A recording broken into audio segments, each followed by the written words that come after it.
Good morning students. ये आपका English में लेसन नंबर 15 है, जनवरी नाइट, यानी कि जनवरी की रात। ये स्टोरी बहुत ज़्यादा इंटरेस्टिंग स्टोरी है। इसमें एक हस्बैंड वाइफ होते हैं जो कर्ज़े में थोड़ा सा डूब जाते हैं और उनकी जो फसल होती है वो ये सोचते हैं कि जो हमारी फसल है, फसल उगेगी, फिर उसको बेचकर जो भी पैसा मिलेगा उससे हम सारे कर्ज दूर कर देंगे। ये ऐसा सोचते हैं इस स्टोरी में, लेकिन अंत में उनके जो फसल होती है वो सारी बर्बाद हो जाती है। ठीक है, तो हम स्टोरी स्टार्ट करते हैं। January was on top of them. जनवरी जो थी वो उनके सर पर थी। Without a blanket Halku could not possible sleep in the field at night. यानी कि बिना ब्लैंकेट के, बिना कंबल के जो हल्कू था, हल्कू रात में खेतों में नहीं सो पा रहा था। यानी कि बिना कंबल के वो रात में उसका खेतों में सोना असंभव था। बट लेकिन the landlord would not be put off. He had threatened and insult him. लेकिन जो लैंडलॉर्ड था, यानी कि ज़मींदार था, जिसकी ज़मीन पे वो खेती कर रहा था, तो जो ज़मींदार था वो उन्हें कुछ भी चीज़ नहीं देता था और बदले में उनको धमकी देता था। थ्रेटन मतलब होता है धमकी देना, और इंसल्टिंग, और उसका हमेशा अपमान करता रहता था। So how did it matter if he and his wife die in the cold weather as long as they could just take care of this calamity right now. उस जमींदार के लिए ये बात मैटर नहीं करती थी। यानी कि वो ऐसा कुछ नहीं सोचता था कि हल्कू और उसकी वाइफ इस ठंड में मर भी जाएं या उन्हें कुछ भी हो जाए। ठीक है, उनके पास कितनी भी आपदा क्यों ना हो जाए, कितनी भी मुसीबत क्यों ना पड़ जाए, लेकिन वो उसकी एक बात की भी देखभाल नहीं करता था। उसे कोई मतलब ही नहीं था, उसे सिर्फ अपने पैसों से मतलब था।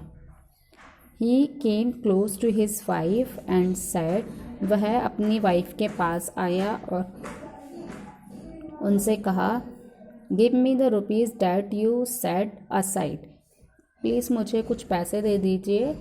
और यानी कि अपनी वाइफ से बोलता है कि मुझे वो पैसे दे दो जो तुमने रखे थे। I will have to give to it to landlord. तो मैं उस जमींदार को वो पैसे दे दूँगा। Munni drew away from him. Munni उसे वहाँ से खींच कर ले गई। मुन्नी जो थी वो उसकी वाइफ थी। ठीक है, सी सैड एंग्रीली। उसने गुस्से में कहा, नो नहीं। Is somebody going to give you a blanket. इस टाइम पे तुम्हें एक ब्लैंकेट की ज़रूरत है। कोई भी तुम्हें, मतलब उसका कहने का मतलब था कि कोई भी तुम्हें इस टाइम पे ब्लैंकेट नहीं देगा, इस टाइम पे कोई भी तुम्हें कंबल नहीं देगा। गॉड नोज हाउ मैनी डेब्ट are always left over that we can't pay off. कि भगवान जानते हैं कि हमारे ऊपर कितना सारा कर्ज हर बार रह जाता है जिसे हम चुका नहीं पाते हैं। ठीक है, what I say to give up the tenant farming.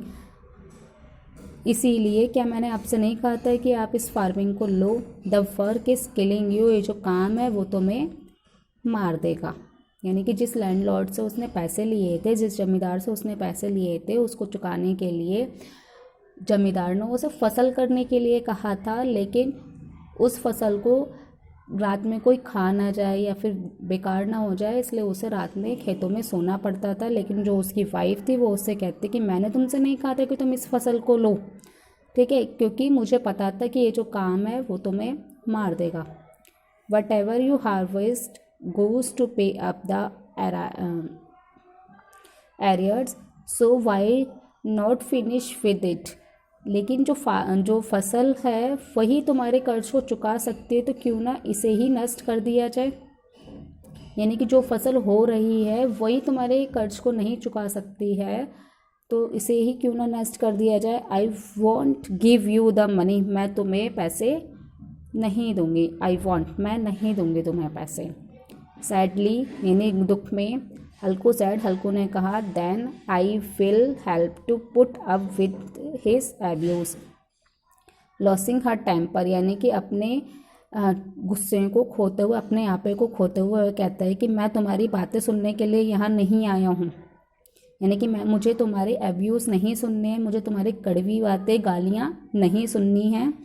Munni sad, Munni कहती है why should he abuse you, तो वो तुम्हें गालियाँ क्यों देता है, जो जमींदार है वो तुम्हें गालियाँ क्यों देता है।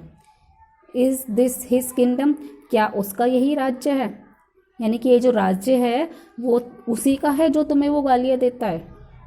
एट लास्ट, अंत में, she give the rupee to Halku, Munni जो है वो हल्कू को पैसे दे देती है।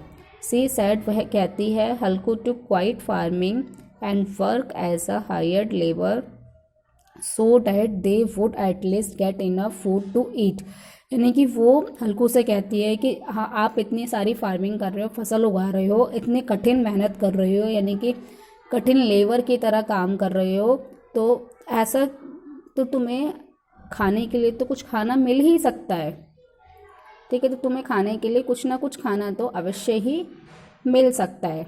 He had save the rupees for his work, उसने अपने काम से कुछ पैसे बचाए हुए थे। Pi by pi for his blanket, उसने पाई बचाई हुई थी कि उसे एक कंबल मिल जाए, यानी कि जनवरी की ठंड के लिए उसे एक कंबल मिल जाए। टुडे, आज, he was going to throw it away, तो आज तुम इसे फेंकने जा रही हो, मतलब कि आज तुम इसे ज़मींदार को देने जा रहे हो। मैंने तुम्हें पाई बचाकर तुम्हारे लिए कंबल लाने के लिए पैसे कुछ बचाए थे, पाई बचाई थी, और तुम इन पैसों को ज़मींदार को देने के लिए जा रहे हो।